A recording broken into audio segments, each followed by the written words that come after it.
vérité, non. Au contraire, je dirais la pandémie Covid-19 n'a fait que renforcer toute la philosophie qui était la nôtre en termes de modèle de Smart City préconisé et prôné par cette équipe que vous avez vue tout à l'heure, c'est-à-dire les partenaires scientifiques, l'université Hassan II, la ville de Casablanca et même l'université Mohamed VI de Polytechnique de Ben Guerir. C'est-à-dire que nous, dès le départ, on a dit qu'on veut une Smart City inclusive et frugale. Frugale, ça veut dire qu'on va le faire avec les moyens dont nous disposons. Et un des principaux moyens retenus, c'est le capital humain. Donc aujourd'hui pour nous, d'ailleurs chaque fois qu'on parle d'innovation, il n'y a pas que l'innovation des nouvelles technologies, je dirais proposées par des grandes signatures multinationales, mais pour nous, l'innovation sociale, c'est ces petits projets proposés par un Si Mohamed dans un douar, une Fatima dans un quartier. C'est vraiment de l'innovation sociale. Et pour nous, cette pandémie n'a fait que renforcer également un des composantes que nous avons toujours essayé de mettre en avant, c'est la transformation numérique. Et aujourd'hui, on a tous, alhamdoulilah, et je pense que vous vivez au Maroc, donc vous l'avez vous-même vécu, c'est que la transformation numérique a permis aux citoyens d'atténuer un peu ces contraintes sanitaires ça a permis l'accès et l'accessibilité à un certain nombre de services, notamment des services communaux ou des services bancaires, etc., sans pour autant s'exposer à un danger sanitaire, puisqu'il y avait toujours cette menace de la pandémie Covid-19. Lors de la première séance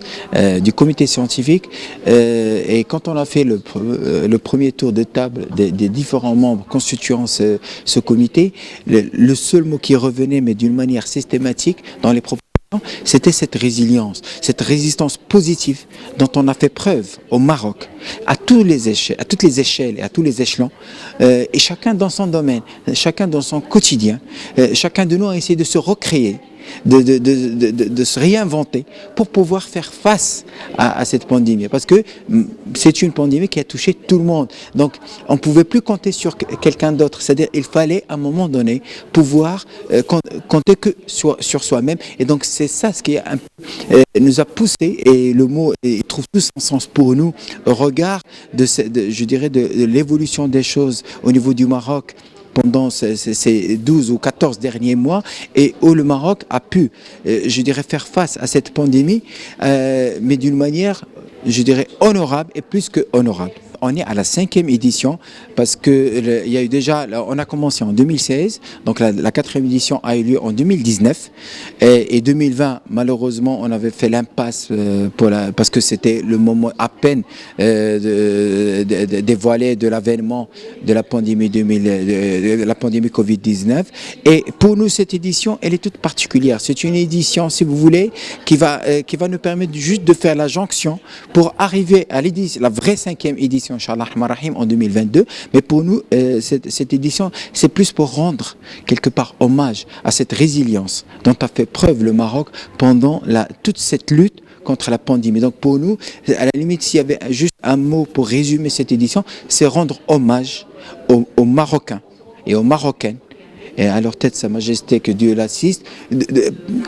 au moment de faire face à cette pandémie et au moment de prendre des décisions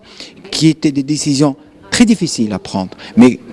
alhamdoulilah que les autorités marocaines ont réussi à prendre, et dont les résultats n'ont pas manqué à être palpables aujourd'hui, puisque alhamdoulilah, je pense que dans quelques semaines on atteindra notre immunité collective, et je pense que Inch'Allah un retour à la normale, on croise les doigts, sera accessible du moins à partir de l'année prochaine.